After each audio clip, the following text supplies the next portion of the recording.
Vaca and some of his colleagues were wandering around the Southwest for about 9 years after a shipwreck in Florida, and probably were one of the first people to record information. And the interesting thing is that De Vaca wrote this all down about 20 years later when he got to Spain, when he was back in Spain. So we know a little bit about them, or some eyewitness accounts about them. Others visited the area as well, and they came to that place, Paquimé, and asked the local people who were living there, the Sumas and the Conchos. These are ethnographic groups that don't really exist today, but did in the not-so-distant past. Here's another group that's technically extinct, but probably have relatives amongst the Pima Baja and the Opatas in this area. And they told, the Conchos and the Sumas told the Spaniards who lived in those ruins. Well, they went up and they became the Hovas. And this is probably the closest thing we'll get to a historic connection for these people. So the idea is to sort of connect this all back together to try to get at the identity of these individuals, in spite of the fact we know exactly where they came from. And if the will was there, they could be directly returned to where they were born without worrying too much about any of this. However, the remains and this process sort of rekindle this network and rekindle a period of time when there's an opening to learn a lot more about all of this and to learn more about this time period. Some final comments. I have to get to the final comments. I really haven't been able to detail the negotiations with the Mexican authorities about this. But the short version is, in spite of the wishes of the Native American Museum people to return these to where they came from, the objective of the Mexican scientists was to probably put them in their storage facility and keep them for storage there. Because under Mexican law, anything from an archaeological site less than 500 years old is, by definition, an object. Bones, objects, artifacts are all objects. Anything older than that is an object. So they don't really count as human remains under that. And the feeling when we first started negotiating was that these would not be taken to the area that they came from.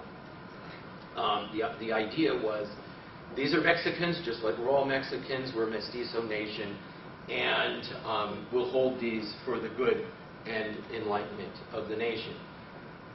So can or will the mummies go home? When I checked in 2007, the last time I checked, they're still in the vault. The ethics of collecting and treatment of human remains have changed radically since Blackestone's time.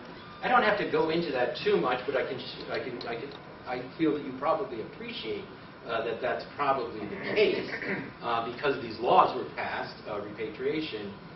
My research framework and objective for the study going forward is try to kind of bring this whole thing together in a long article, perhaps in a collected volume of articles for a collected volume, or a short work, and elaborate on this idea of how the remains are now actors in the present and kindling all sorts of activity, some of it straightforward politics, some of it more research, but certainly they have a kind of agency themselves and a power in that sense.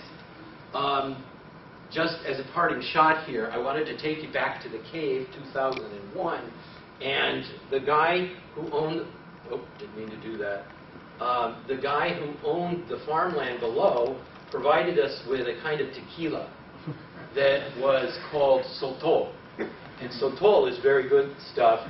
And we're here, we've opened the little Pepsi bottle that had the Sotol in it, and we're giving back a little bit to Mother Earth. And kind of, it looks a little bit festive here, but we were all trying to kind of blend a bit of solemnity through this sort of coming together and drinking and giving back some to the earth. This is the spot where they probably come from. Now, I didn't mean to show the next picture without saying, if you're disturbed by viewing human remains, I suggest you close your eyes for a few moments now, because I just want to show you the stars of the talk, which are the 3 of the 4. I already showed you one: a boy, a baby, and a man. 3 of the 7 individuals removed by Blackstone in 1904 and presently residing at the National Museum of the American Indian in Washington, D.C. The story is ongoing. I've got a manuscript here that's kind of getting a little bit long. It's up to 60 pages now, so I guess it'll have to be a short book. But I've tried to give you an overview of the kinds of things that I'm interested with respect to this case. And I think you can probably see, incoherent as my talk might have been, that there are lots of issues to examine, both in the present and the past. So I thank you, and if you're willing to stay a few more minutes, I will gladly attempt to answer some of your most difficult questions.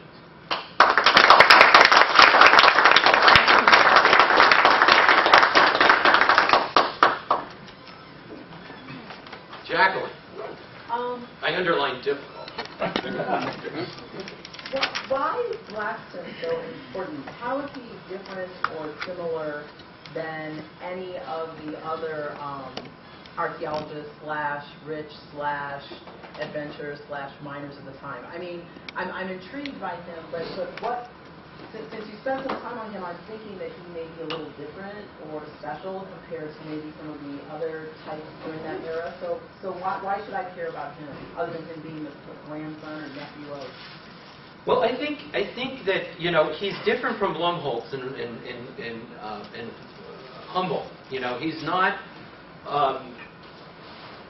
He's a character that comes into the story for a brief period of time. I think he's kind of, he appeals to me. That's why he's in the story, probably. He appeals to me because he's kind of a questionable character. I see him as someone who at least was able to sit down and write a few articles, but for the most part was in it for the money. He used this money to fund his activities.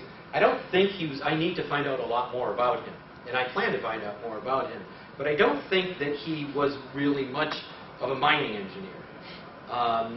He's key to the story because he's the actor. He's the agent. He's the one that launched these guys out of what had been their world, and their world confined to the Sierra of Sonora and Chihuahua. And I can't tell the story without him. Why should you know about him? I think because he kind of falls out of the mode of the Lumholtzes and the von Humboldts, and he becomes someone who's probably more like a lot of what happened. I think the Lumholtz and the Humboldts are we sort of treasure and commemorate their work, but we forget about probably how the mass, the volume, the bulk of things actually got taken out of the base of where they were, and the people who formed the foundations for the market that becomes the trade in antiquities. I mean, so he's an actor in that sense. I don't know whether I like him or not. He seems to be kind of a bad dude to me, but perhaps he isn't. I'm not sure. Is it because it's because he made money? I mean, you said you don't. Well, I have feelings that you know, unlike archaeologists or anyone like us, that he's making use of all his political connections, that he's flagrantly kind of, you know, forgetting about Mexican law, because it's a fairly, I mean, it was recognized at the time by the museum and as a very dicey thing, and yet they engaged in it as a matter of course. So he provides a vehicle for talking about that, and I guess that's what it is. I want to talk about the changing ethics, what I hope are the changing ethics, but I don't want to kind of try to whitewash the fact that those are the roots of our endeavor. So I don't know if that answers your question. It's part of